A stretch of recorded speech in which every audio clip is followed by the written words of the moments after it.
Welcome back. Time for our egg news. Let's check in with Bob Bosold over at Wax. Good morning. I think if I'm going to take the convertible out for a ride this week, I better do it today. Yeah, you better do it before the morning. rain. Yeah. It comes in this afternoon. Well, yeah, it's going to rain besides cooling off tomorrow and the next few days. But beautiful weekend, wasn't it? Oh, perfect. my Perfect. goodness. Yeah, if you didn't find something to do outside, you weren't looking very hard, that's for sure. So, Well, let's take a look at what's going on, Bob. No. Well, let's take a look at what's going on here in the world of agriculture this morning.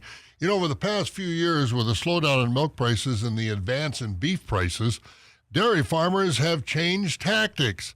As beef prices reach record highs, those dairy farmers have bred their first calf heifers to beef bulls to take advantage of record high calf prices and also to enjoy record prices for dairy replacement heifers. Numbers from the National Association of Animal Breeders show that back in 2020, when this kind of all got started, 7.2 million units of beef semen were sold. 5 million of those units were sold to dairy farmers. Now, according to a new assessment of the dairy industry from CoBank, led by the bank's chief dairy economist, Corey Geiger, don't look for major changes anytime soon, as the U.S. cattle supply is at a 75-year low and not about to make a major turnaround anytime soon.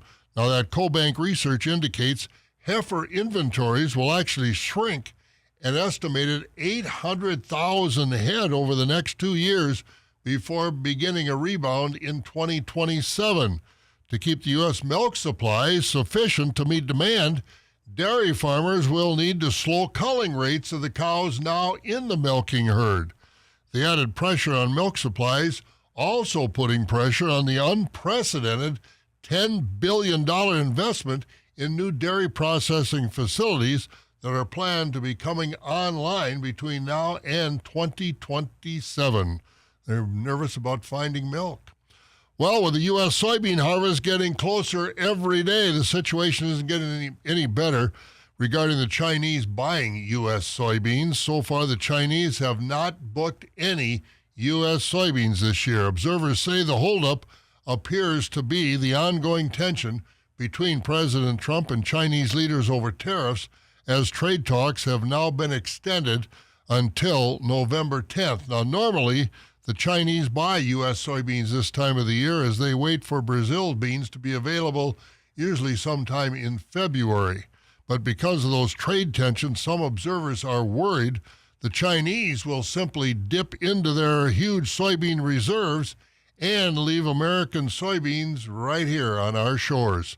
Soybean growers have sent an urgent letter to President Trump urging him to make a deal and telling him American soybean growers cannot survive a prolonged trade war with our biggest soybean buyer. And a federal court has rejected a rule requiring H-2A visa wages for farm workers to be based on the Bureau of Labor Statistics Department of Employment and Wage Statistics Survey rather than the USDA's Farm Labor Survey. That ruling ends the 2023 adverse wage rate regulations that increase labor costs for the H-2A visa program. Definitely a program that needs reform. Let's go to the markets, where as the markets were closed yesterday, they did end up higher on Friday, end of the month rally.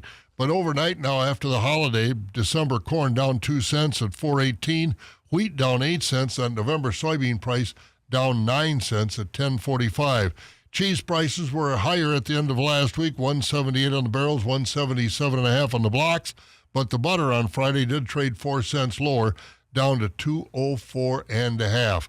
Class 3 futures a little bit higher, a little bit lower. August comes off the board on Friday, down a penny at $17.27. September traded 4 cents lower. October was up 3 cents at $17.84, as those prices were higher as we look at the board all the way out through March. So that's where we are today on a beautiful day. And again, Bob, I know from your side hustle driving those big yellow buses. Oh, yeah. Be careful because we've got a lot of kids that are daughter, paying attention today. My daughter takes the bus for the first time today. Does she really? Grade, yeah. Oh, man.